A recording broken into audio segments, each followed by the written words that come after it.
Isang magandang gabi po. Yun na. Nandito po tayo bilang pakikibahagi, pakikiisa para sa ating pong kapatid na Sister Mirda Macario na kumbaga ito na po yung dumating na yung kapanahunan niya na mabuhay bilang sa buhay ng Espiritu. Kumbaga, dati kasama natin siya sa paglilingkod, lalong-lalo na sa mga pagtulong sa mga nangangailangan ng tulong at ganoon din sa mga gawain ng ating dakilang Panginoon. Ngayon po, meron po tayong sitas o aralin na bibigyan natin ng buhay upang sa ganun po ay magkaroon tayo ng kaugnayan kung maaari nga po ba na kinakailangan ipangaral ang mabuting balita para sa lahat ng tao. Kaya nga ng sinabi kanina, magsiyaw kayo at ipangaral ang mabuting balita sa lahat ng kinapal. Sa makatuwid, kahit tayo man ay buhay, tayo man ay nangamatay, tayo lahat ay makakarinig ng tinatawag na salita ng Diyos. Sapagkat kinakailangan kong ang bawat isa sa atin ay magkaroon ng bahagi sa salita ng Diyos upang sa ganun masumpungan natin sa ating mga buhay na tayo'y maging karapat-dapat sa paningin ng Diyos. Ngayon po, meron din itong aralin. Ayon po sa pangalawang sulat ni San Pablo sa mga taga-Korinto, sa Kapitulo 5, versikulo 1 hanggang sa 10. Sapagkat nalalaman namin na kung masira ang aming bahay na tabernakulong ukol sa lupa, ay mayroon kaming isang gusaling mula sa Diyos. Bahay na hindi gawa ng mga kamay, walang hanggan sa sangkalangitan. Kung pag-aaralan po natin mga kapatid, tayo ay may tinitirhan, tinatawag na inihalin tulad ni Apostol Pablo, katulad ng isang tabernakulo. Ang tabernakulo po ay may karupukan o mahina. Kumbaga sa atin, para lang isang tent o isang tulda na meron siyang frame, pagkatapos manipis lang yung pinaka-dingding. Ganyan po ang kalagayan natin mga tao. Ang katawan natin ay katulad ng isang tulda o isang tabernakulo na pagkaminsan nanghihina, pagkaminsan tayo ay dahil nga sa marupok tayo, nagkakaroon ng karamdaman na mamatay. Kaya po, kung tutuusin, kung tatanungin natin ang ating mga sarili, bakit nangyayari sa buhay natin na tayo po ay nagkakaroon ng mga karamdaman? Kung bakit po nag-aasam o umaasam tayo na mapalitan itong tabernakulong ito sa makatuwid bagay ang inilaan ng Diyos sa bawat isa sa atin. At kung pag-aaralan po natin, itong buhay natin ngayon, o katawang laman natin na ginagamit natin dito sa ibabaw ng sanglibutan, ay may hangganan. Kaya nga po inihalin tulad sa isang tunda, pero merong inilaan ng Diyos na tinatawag na gusali mula sa Diyos sa makatuwid bagay. Isang katawan na inilaan ng Diyos doon sa buhay na walang hanggan na hindi nadaranas ang tao ng kamatayan. Kaya po, kung pag-aaralan po natin mga kapatid, ang buhay sa sanglibutan ay katulad ng isang aso na pagkaminsan lumilitaw at pagkatapos napaparam. Sa makatuwid, ang buhay ng tao ay dumadaan lang dito sa ibabaw ng sanglibutan. Nakikita ang kariktan ang kagandahan. Subalit, lilipas din ang panahon. Katulad din ng sinabi kanina, ang bulaklak ay nalunuoy o nalalanta. Sa makatuwid, mula ng ating pagkasilang dito sa ibabaw ng sanglibutan, makikita ang karektan, ang kagandahan at pagkatapos ng siya ay malunuoy papunta sa pagtanda hanggang sa mamatay. Mapalad yung tao na kung dumanas ng mahabang buhay dito sa ibabaw ng sanglibutan. Pero kung tayo po ay hanggang doon na lang ang hangganan ng ating buhay, wala po tayong magagawa kundi tanggapin ng buong puso ang kalooban ng Diyos sapagkat sabi nga, ang buhay ay milagro. Pero ang kamatayan, sigurado. Yun nga lang po, una-una lang. Kung tayo man ay nangamatay kay Kristo, mapalad tayo. Sapagkat nakilala natin si Kristo sa ating buhay sa makatuwid bagay sa pamamagitan ng pangangaral ng Ebanghelyo at nagkaroon tayo ng pag-asa doon sa tinatawag na buhay na walang hanggan. Yan po ang pinaka-aasam natin. Na kung sakaling masira man itong katawan na ito o kaya mamatay, meron pang inilaan ng Diyos na isa pang buhay sa makatuwid bagay sa kanyang pagbabalik na tayo ay muling bubuhayin at pagkakaluban niya ng walang hanggang buhay. Na doon ay wala ng pag-aasawa at hindi na muling mag-aasawa. Sa makatuwid, tayo magiging katulad ng mga anghel sa kalangitan na tayo ay nangag-aawitan at nangagkakasiyahan sa Diyos sa makatuwid bagay sa pamamagitan ng kanyang kaluwalhatian na siyang nagliliwanag sa bawat isa sa atin. Kaya dito po sa ibabaw ng sanglibutan, ang pinaka-importante po, yung buhay. Pahalagahan natin kung paano natin ginamit yung bawat 24 oras, yung bawat linggo, bawat buwan na ito ay ginamit natin sa pamamagitan ng pagtulong sa ating kapwa. Pagpapakita ng pagmamahal sa ating kapwa, ng pag-ibig sa ating kapwa, at higit sa lahat, pagtulong sa mga nangangailangan ng tulong. Para hindi po masayang. At yung pag-asa o pananampalataya sa Diyos at pag-asa doon sa inilaan niya, walang iba ang buhay na walang hanggan. Kaya po kung sakali ang tao ay kinuha ng buhay, mayroong pagkakataon na isang gusali, katulad ng isang matatag na kalagayan, na gusali na hindi magigiba kailanman sapagkat ito'y gawa ng Diyos sa makatuwid bagay. Ang bagong buhay o katawan na inilaan ng Diyos doon sa ikalawang buhay na hindi na masisira, hindi na daranas ng karamdaman, hindi na magkakasakit, hindi na mapapagod, hindi na maiinitan sapagkat tayo nga po ay babaguhin ng Diyos sa pamamagitan ng isang kisap mata at sa pamamagitan mo rin tayo sasalubong lahat sa Kanya upang tayo ay dalhin sa Kanyang kaluwalhatian. Kung meron po tayong pag-asa sa buhay na yan, mapalad po tayo. Sapagkat tunay nga po na pinakakailangan nating makilala ng lubusan si Kristo. Makilala natin na ang buhay dito sa ibabaw ng sanglibutan ay pamamaraan lamang upang sa ganon dumami ang tao at higit sa lahat makilala natin si Kristo at magkaroon tayo ng pag-asa doon sa hinaharap na itinakda ng Diyos sa bawat isa sa atin. Sapagkat yung unang plano po kasi ng Diyos nasira nung tuksohin si Adan at Eva. Sa pamamagitan ng isang tao, pumasok ang kasalanan sa sanglibutan. At sa pamamagitan din ng isa pang tao sa makatuwid bagay, ang ating dakilang Panginoon ay nagkaroon ng pag-asa doon sa buhay na walang hanggan. Na iyan sana ang pinakaunang plano ng Diyos. Kaya papunta pa rin tayo doon. Kung sakaling man ang buhay natin ngayon, nasa paghihirap, nasa mga sakripisyo, naranasan natin magutom, naranasan natin mapagod, lahat ng iyan ay kinakailangan pagtiisan natin. Pero mayroon pang nakalaan ng Diyos na doon hindi na tayo maghihirap sapagkat inihalin tulad na tayo sa isang gusali na walang iba, gawa ng Diyos na hindi na masisira magpakailanman.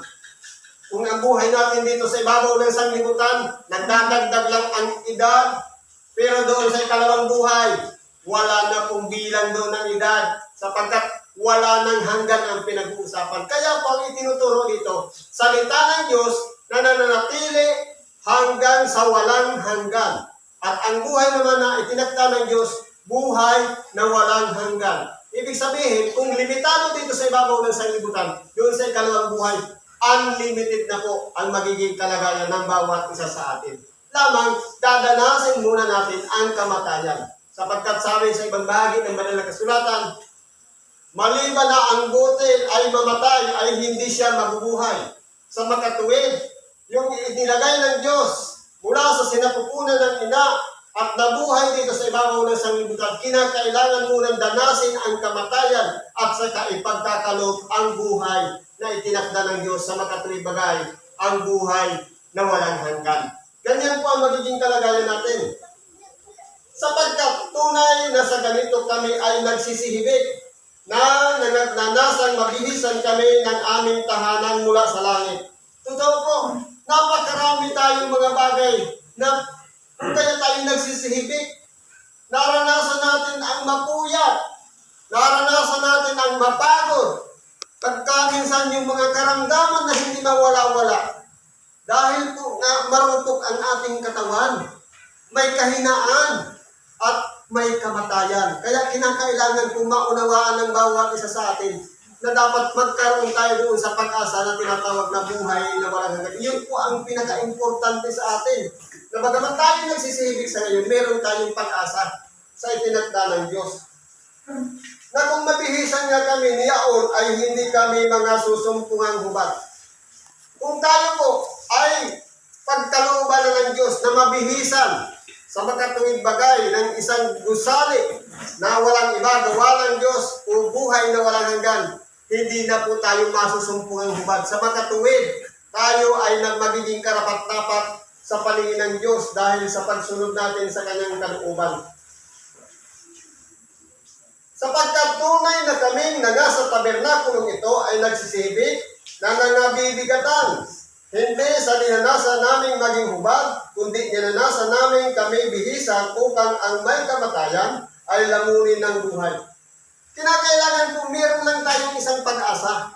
Sa makatuwid bagay, yung mabihisan tayo. Pero hindi pa po sa ngayon. Kinakailangan muna ang lahat ng tao na nabubuhay sa ibabaw ng sanlibutan ay dadanasin muna ang kamatayan. Pagkatapos doon, sabi nga, pagkatapos ng mamatay, diretso na sa langit. Hindi pa po, sapagkat mayroong isang araw na itinakda ang Diyos, ang mga buto mula sa kalaliman, sa mga libis ng dagat, ay muli pagsasama-samahin ng Diyos, buto sa buto. Kung ito'y buto ng tao, pagsasama-samahin yon at magkakaroon ng litig, at magkakaroon ng laman, at babalutin ng balat, at sila'y hihingan muli ng hiningan ng buhay sa makatuwid bagay. Hindi tayo mga uuna na sasalubong sa ating dakilang Panginoon. At hindi rin nangauna yung mga nangamatay na, kundi sa isang tunog ng trumpeta, lahat ng mga nangamatay ay babaguhin. O kaya muling bubuhayin. At lahat ng mga nangabubuhay ay babaguhin. Sa makatuwid, kung dati namamatay ang tao, sa pagsalubong sa ating dakilang Panginoon ay wala ng kamatayan. Sa makatuwid, ang buhay natin ay hindi na magtatapos. Kung kaya po, inaasam natin na tayo magbihisan. Kapag nabihisan na tayo, hindi na tayo magsisibik na magre-reklamo. Bakit kaya nangyayari sa akin ang pagkarami-raming problema? Bakit kaya nagkakaroon ako ng karamdaman? Nagkakaroon ng mga sakit ang ating mga mahal sa buhay? Dahil nga po, sa tayo ay hindi pa nabibihisan. Pero kapag dumating ng pagkakataon na bumalik na ang ating dakilang Panginoon at tayo nabihisan na, ito na po yung pagkakataon na inihanda ng Diyos sa bawat isa sa atin.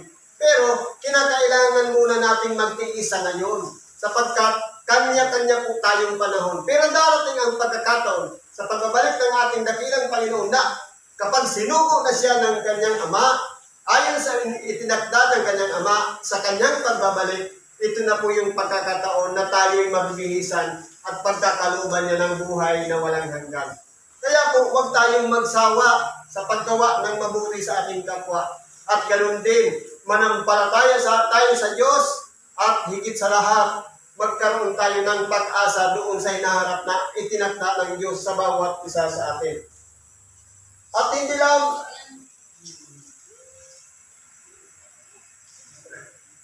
ngayon, ang gumawa sa amin ng mga bagay ding ito ay ang Diyos na nagbigay sa amin ng patutuo ng Espiritu. Kaya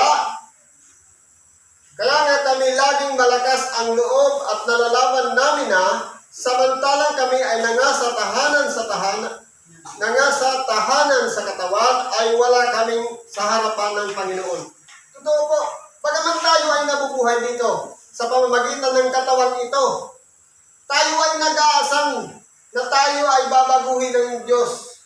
Pero, bagaman tayo gumagawa dito sa ibabaw ng sanglibutan, bagaman tayo nagkakaroon ng mga paghihinagpis, mga problema, mga karamdaman, pagtiisan po, ipagpatuloy lang po natin ang buhay.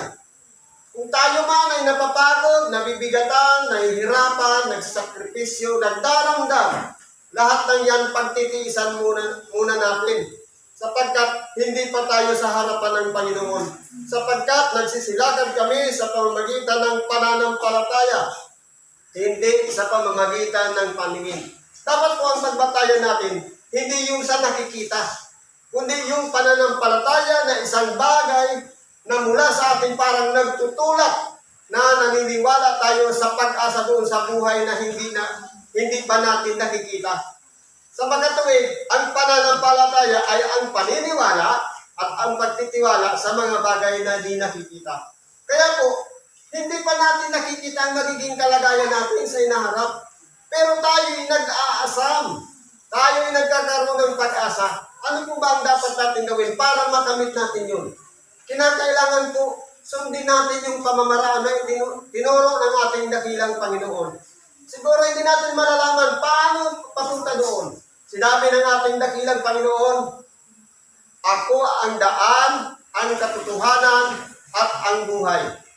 Lahat ng ating mga kahilingan sa Diyos, ipinagkakaloob ng Diyos sa pamamagitan ng ating dakilang Panginoon sapagkat siya lang yung pinakadaan.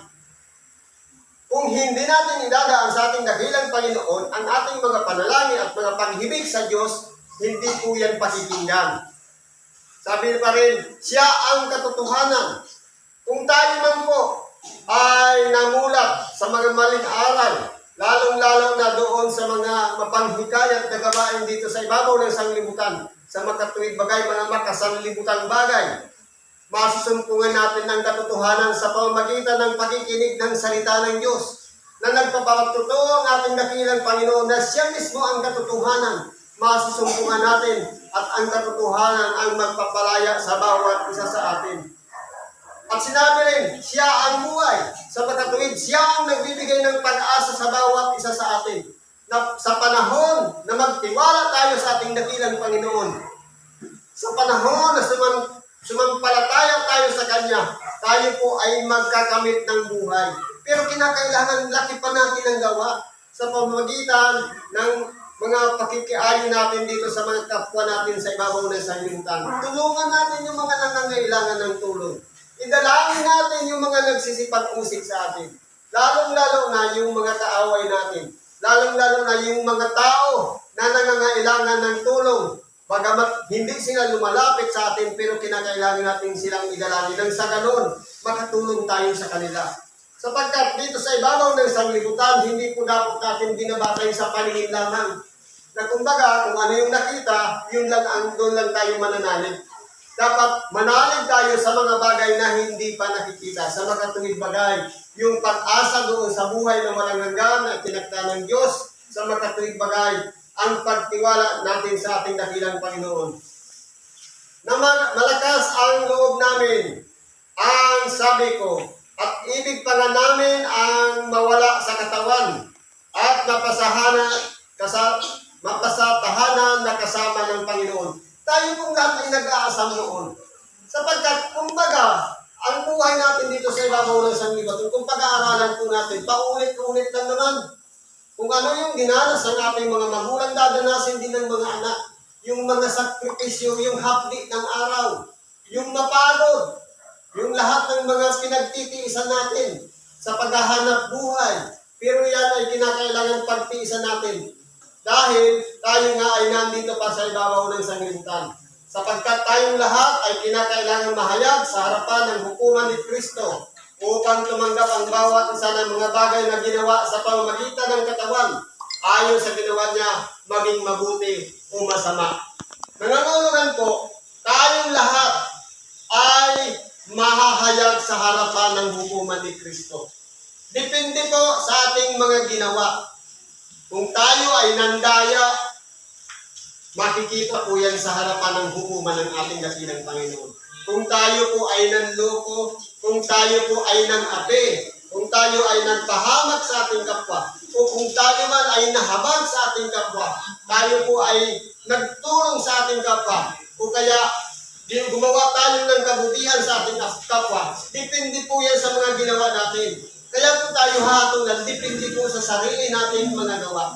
Kaya po, kung tayo po nagnanais na sa pagbabalik ng ating dakilang Panginoon ay makasama niya tayo doon sa kanyang kaluwalhatian, hindi pa huli ang lahat. Kinakailangan po natin ang magsipagsisi at magsipagbalik loob sa Diyos sapagkat napapanahon na po ang mga huling panahon na kung pag-aaralan po natin ngayon, ibinigay na ng ating dakilang Panginoon ang mga palatandaan sa makatuwid bagay, ang mga giyera, ang mga kaguluhan, ang mga lindol, ang mga taggutom, at kung ano-ano mga salot na dumarating sa ibabaw ng sanglibutan. Sa makatuwid bagay, dumarating na ang tinatawag na pagtaliwakas o nalalapit na ang pagbabalik ng ating dakilang Panginoon. Kaya po, tayong lahat ay, kung titingnan natin ngayon, napakarami ng mga sekta o relihiyon na nangangaral ng mabuting balita upang sa ganun ang tao ay magsipagbalik loob na sa Diyos at magsisina ng mga kasalanan. Sapagkat napapanahon na ang pagbabalik ng Panginoon. Sabi nga, siya ay nasa pintuan na nga, malapit na.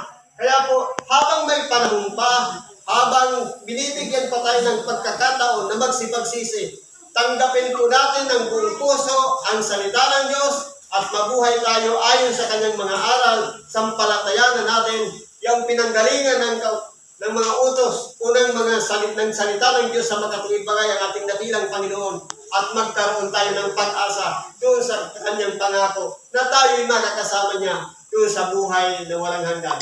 Kaya po, habang hindi pa huli ang lahat, manampalataya tayo at umasa tayo sa Diyos na ang lahat ng ito na bahagi ng ating mga dinaranas na pagdurusa o mga bagay na kalungkutan katulad ng sa ating kapatid na kumbaga humiwalay na siya mula sa buhay dito sa ibabaw ng sanglibutan papunta doon sa buhay ng Espiritu. Kumbaga, lahat po tayo ay dadaan dyan. Kaya po, ito na yung pagkakataon.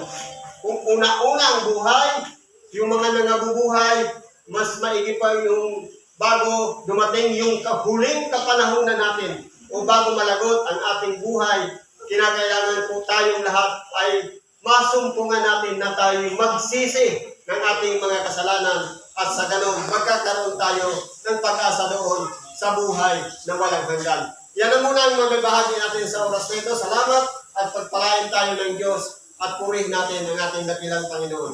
Magandang gabi po sa amin lahat.